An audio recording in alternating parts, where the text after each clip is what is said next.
Legge di iniziativa popolare sugli appalti, a Treviso già oltre 1500 firme, siamo solo all'inizio e vogliamo continuare così. Il tema degli appalti è centrale per il lavoro, il messaggio che vogliamo far partire da qui è: nessuno è solo, la CGIL segue tutti, e siccome negli appalti si concentra il lavoro povero e spesso anche che confina con situazioni di vera e propria illegalità, la battaglia è centrale per l'organizzazione sindacale. È per questo che siamo qui e per dire che buone e nuove regole ci vogliono per quanto riguarda gli appalti, per garantire legalità, trasparenza, occupazione e salvaguardia appunto della qualità e della professionalità dei lavoratori.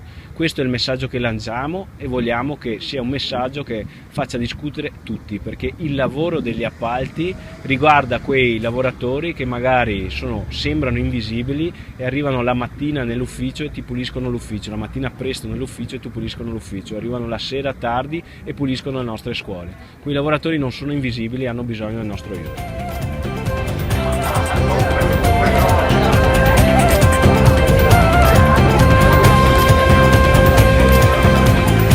Legge di iniziativa popolare, un'iniziativa della CGIL per combattere l'illegalità che c'è negli appalti, per dare forza ai lavoratori, per cercare di dare effettivamente la possibilità ai lavoratori di avere le proprie retribuzioni, la propria contribuzione in maniera legale e normale, ma soprattutto anche per difendere i cittadini. Siamo qui oggi all'ospedale di Treviso proprio per dare questa possibilità di informazione ai cittadini, perché noi ci stiamo muovendo nell'ambito provinciale attraverso le assemblee e stiamo informando appunto i nostri iscritti, tutti i lavoratori, ma dobbiamo anche sensibilizzare l'opinione pubblica e tutti i cittadini, perché nella questione appalti sono coinvolti anche loro. Quando ci sono appalti anomali o comunque illegali o dove c'è il massimo ribasso che predomina, anche il servizio al cittadino viene compromesso, perché il cittadino paga le tasse, il cittadino ha diritto ad avere un buon servizio, ma quando ci sono appalti di questo genere naturalmente anche il cittadino viene compromesso. Cerchiamo di fare una legge di iniziativa popolare per dare la risposta quindi a 360 gradi, una risposta che vada ad investire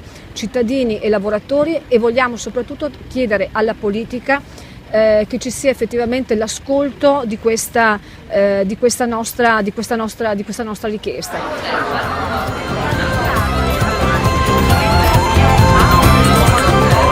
Io sono una lavoratrice degli appalti scuole. Con l'ultimo cambio di appalto c'è stato ridotto il parametro orario circa del 60%, compromettendo in questo modo il servizio che noi diamo.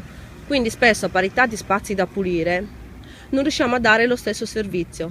Quindi le scuole sono sporche a danno dei bambini, degli insegnanti e anche dei collaboratori scolastici. Tutto questo è a discapito di tutta la società, perché gli appalti non riguardano solo le scuole, riguardano le case di riposo, riguardano gli ospedali, riguardano le mense scolastiche. Quindi questi appalti fatti al massimo ribasso danneggiano non solo i lavoratori degli appalti, ma tutta la comunità che paga per questi servizi scarsi e scadenti.